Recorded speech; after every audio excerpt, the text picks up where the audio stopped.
Ketika kita mendengar kata filsafat, apa yang terlintas di pikiran kita? Mungkin sebagian berpikir tentang buku-buku tebal, diskusi rumit, atau percakapan abstrak yang sulit dimengerti. Ada juga yang langsung membayangkan tokoh seperti Socrates, Plato, atau Aristoteles. Tapi sebagian besar orang menilai filsafat tidak berguna. Mengapa begitu? Karena mereka berpikir filsafat hanya berisi konsep-konsep abstrak yang tidak ada hubungannya dengan kehidupan nyata. Padahal, sejarah membuktikan sebaliknya. Filsafat telah membentuk cara manusia berpikir, membangun peradaban, bahkan mempengaruhi politik, sains, dan agama. Hari ini kita akan membahas sesuatu yang sering diabaikan. Bukan tentang teori filsafat yang rumit, tetapi fungsi-fungsi konstruktifnya dalam kehidupan. Fungsi yang bisa membuat kita lebih sadar, lebih tenang, dan lebih bijak dalam menjalani hidup.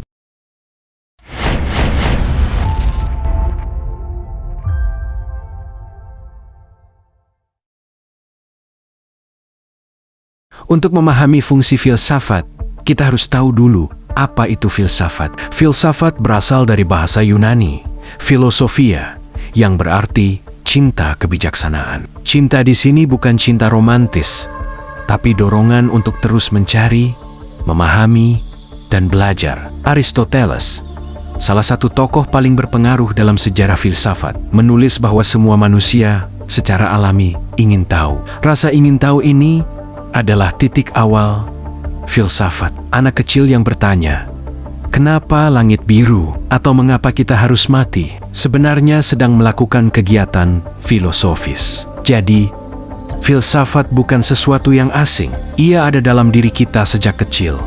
Hanya saja, sering terkubur oleh rutinitas dan sistem pendidikan yang kaku. Para tokoh filsuf mendefinisikan filsafat sebagai upaya memahami dunia secara mendasar dan menyeluruh dengan menggunakan akal, berdasarkan realitas objektif. Artinya, filsafat bukan sekadar teori melayang. Ia berangkat dari pengalaman nyata, lalu naik ke tingkat refleksi yang lebih tinggi, dari hal-hal sederhana menuju pemahaman yang mendalam. Jika begitu, pertanyaannya sederhana. Mengapa banyak orang menganggap filsafat tidak berguna? Mungkin karena mereka belum menyadari fungsi konstruktifnya. Mari kita bahas satu persatu. Pertama, filsafat menumbuhkan cinta untuk belajar. Semua manusia lahir dengan rasa ingin tahu, tapi dalam perjalanan, banyak yang kehilangan semangat belajar. Kita sering hanya belajar demi ujian, demi nilai, atau demi pekerjaan. Filsafat mengingatkan bahwa belajar bukan sekadar kewajiban, melainkan kebutuhan jiwa. Program filsafat untuk anak-anak yang diterapkan di beberapa negara membuktikan hal ini. Anak-anak diajak berdiskusi, bertanya, dan berpikir kritis, bukan menghafal, tapi mencari makna. Hasilnya luar biasa. Mereka tumbuh lebih percaya diri, lebih terbuka, dan lebih cinta pengetahuan. Bayangkan jika sistem pendidikan kita melakukan hal yang sama. Kita tidak hanya melahirkan lulusan yang kaku, tapi manusia yang mencintai kebijaksanaan. Dan ketika dewasa, cinta belajar itu tetap hidup. Inilah salah satu fungsi paling penting dari filsafat. Kedua, filsafat membuat kita rendah hati. Socrates pernah berkata, satu-satunya hal yang ia tahu adalah bahwa ia tidak tahu apa-apa. Kalimat ini sederhana, tapi mengandung makna besar. Semakin dalam seseorang belajar, semakin ia sadar bahwa masih banyak hal yang tidak ia ketahui. Coba bandingkan dengan orang yang sedikit tahu, tapi merasa tahu segalanya. Ia sombong, tertutup, dan sulit menerima pendapat lain. Filsafat melawan sikap ini. Ia melatih kita untuk terus belajar dan menyadari keterbatasan diri. Kerendahan hati adalah tanda kebijaksanaan. Orang yang rendah hati lebih mudah mendengar, lebih mudah bekerja sama, dan lebih bijak dalam mengambil keputusan. Itu sebabnya filsafat melahirkan bukan hanya orang pintar, tetapi juga orang yang berkarakter. Ketiga, filsafat membawa pada kesadaran diri. Pada awalnya, filsafat berfokus pada alam semesta, bagaimana bumi terbentuk, apa penyebab segala sesuatu, dan pertanyaan kosmologis lainnya. Tapi kemudian Socrates mengubah arah. Ia membawa filsafat kembali pada manusia itu sendiri. Kenalilah dirimu, Begitu pesan Sokrates. Menurutnya, pengetahuan yang paling penting adalah pengetahuan tentang diri sendiri. Karena dari pengetahuan diri, lahir kebajikan. Orang yang mengenal dirinya lebih mampu mengendalikan hawa nafsu, emosi, dan keputusan. Dalam kehidupan modern, kesadaran diri sangat penting. Tanpa kesadaran diri, kita mudah terjebak dalam kesibukan, tekanan sosial, atau media sosial yang penuh ilusi. Filsafat mengajak kita berhenti sejenak, bercermin, dan bertanya, siapa saya? Apa tujuan saya? Dan bagaimana saya ingin hidup? Keempat, filsafat memperluas cakrawala pandang. Salah satu manfaat besar filsafat adalah memperluas cara pandang. Dengan mempelajari sejarah filsafat, kita mengenal banyak ide dari berbagai zaman dan budaya. Kita menyadari kebenaran tidak selalu tunggal, dan cara pandang kita sering terbatas. Hegel menyebut sejarah filsafat sebagai galeri pemikiran besar, seperti berjalan di museum ide. Kita melihat bagaimana manusia sepanjang sejarah mencoba menjawab pertanyaan mendasar. Kita mungkin tidak setuju dengan semua pemikiran itu, tetapi setidaknya kita belajar memahami. Di era media sosial, kita sering terjebak dalam echo chamber, hanya mendengar pendapat yang sama dengan kita. Filsafat memaksa kita keluar dari zona nyaman itu. Ia mengajarkan bahwa berbeda pendapat bukan ancaman, tapi peluang untuk memperluas wawasan. Dan ketika wawasan kita luas, keputusan kita lebih bijak.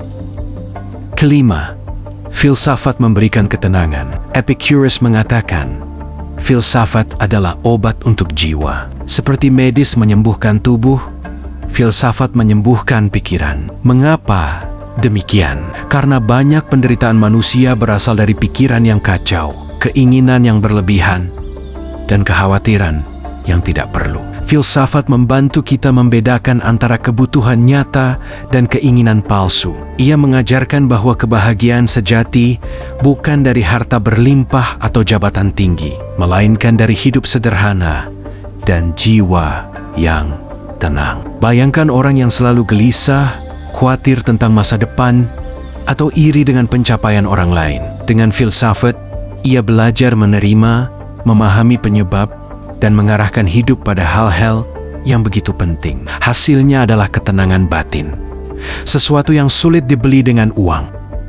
Terakhir, filsafat menghilangkan ketakutan akan kematian.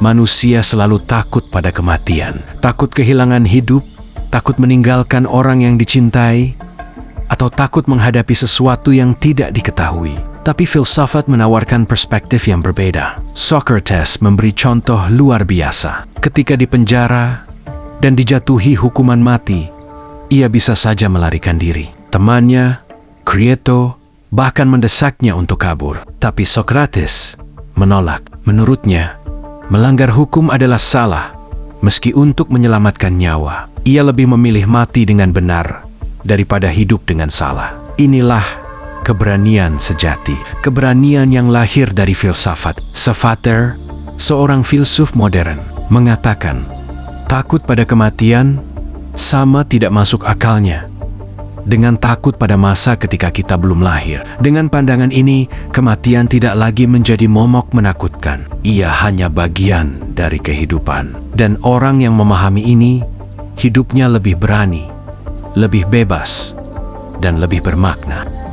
Setelah melihat semua fungsi tadi, kita bisa simpulkan, filsafat bukan ilmu kosong. Ia bukan sekadar teori abstrak. Ia adalah latihan berpikir, pendidikan jiwa, dan seni menjalani hidup dengan bijaksana. Filsafat menumbuhkan cinta belajar. Filsafat membuat kita rendah hati. Filsafat membawa kita pada kesadaran diri. Filsafat memperluas cakrawala pandang. Filsafat memberi ketenangan. Dan filsafat mengajarkan kita menghadapi kematian tanpa rasa takut. Pertanyaannya sekarang adalah, apakah kita mau menjadikan filsafat bagian dari hidup kita? Apakah kita mau melatih pikiran kita, bukan hanya dengan pengetahuan praktis, tapi juga dengan kebijaksanaan? Bayangkan dunia dengan lebih banyak orang yang hidup seperti seorang filsuf. Orang yang cinta pengetahuan, rendah hati, sadar diri, berpandangan luas, tenang, dan berani menghadapi kematian. Dunia pasti menjadi tempat yang lebih baik.